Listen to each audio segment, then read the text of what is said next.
স্থানীয়দের আপত্তি উপেক্ষা করে কাঞ্চনমালা বাজার সংলগ্ন এলাকায় নিজের জমিতে পুকুর খনন করেছেন বাসিন্দা লিল্টু দেবনাথ। অভিযোগ, পুকুর খননের সময় জল নিষ্কাশনের কোনো ড্রেন বা বিকল্প ব্যবস্থা করা হয়নি। এর জেরেই টানা কয়েকদিনের বৃষ্টিতে কাঞ্চনমালা পূর্ব বাজারের একাংশে ব্যাপক জলাবদ্ধতার সৃষ্টি হয়েছে। স্থানীয়দের দাবি, জল জমে কাঞ্চনমালা গ্রাম পঞ্চায়েতের উপপ্রধান অচ্যুত রায়, মদন পাল সহ একাধিক পরিবারের বাড়িতে বন্যার জল ঢুকে পড়ে।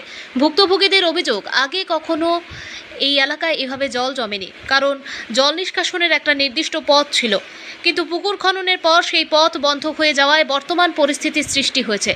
বন্যার জল বাড়িতে প্রবেশ করায় অনেক বাড়ির দেয়ালে ফাটল দেখা দিয়েছে বলে জানিয়েছেন ক্ষতিগ্রস্তরা। তাদের আশঙ্কা, দ্রুত ব্যবস্থা না নিলে ভবিষ্যতে বড় ধরনের দুর্ঘটনা ঘটতে পারে। স্থানীয়দের আরও অভিযোগ, পুকুর খননের সময় বিষয়টি প্রশাসনের নজরে আনা হলেও তখন কোনো কার্যকর পদক্ষেপ নেওয়া হয়নি। তবে সোমবারের জলাবদ্ধতার ঘটনায় প্রশাসন নড়ে চড়ে বসে। বিক্রমনগরের তহসিলদার এবং ডুকলি রেভিনিউ সার্কেলের ডিসিএম ঘটনাস্থল পরিদর্শন করে পরিস্থিতি খতিয়ে দেখেন।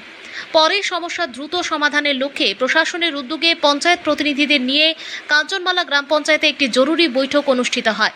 বৈঠকে জল নিষ্কাশনের স্থায়ী সমাধান এবং ভবিষ্যতে এই ধরনের পরিস্থিতি এড়াতে প্রয়োজনীয় পদক্ষেপ নিয়ে আলোচনা হয়। ব্যুরো রিপোর্ট, প্রতিদিন ত্রিপুরা। এর আগে কোনো সময় এভাবে জল জমছে না।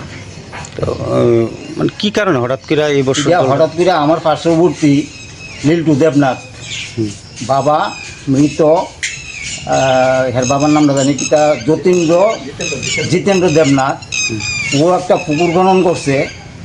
পুকুর খনন করে সেটা যেই জল উপর থেকে নিচে গড়াইব, এই রাস্তাটাইতে বদ্ধ করে দিছে। এই বদ্ধ করার ফলে আজকা অনেক দিন যাবত এইভাবে ভুক্তভোগী হয়ে রয়েছি। শুধু আমি না, তার পার্শ্ববর্তী যে কয়েকজন আছে বসবাস করে স্থায়ীভাবে, পাশাপাশি দোকান আছে, বাজার পাড়া, যেহেতু অনেকটি দোকান বাড়ি এই অবস্থাতে দুর্ভোগ পড়েছে একমাত্র ওর কারণে। পুকুরের মালিককে জিজ্ঞেস করছেন এই বিষয়টা?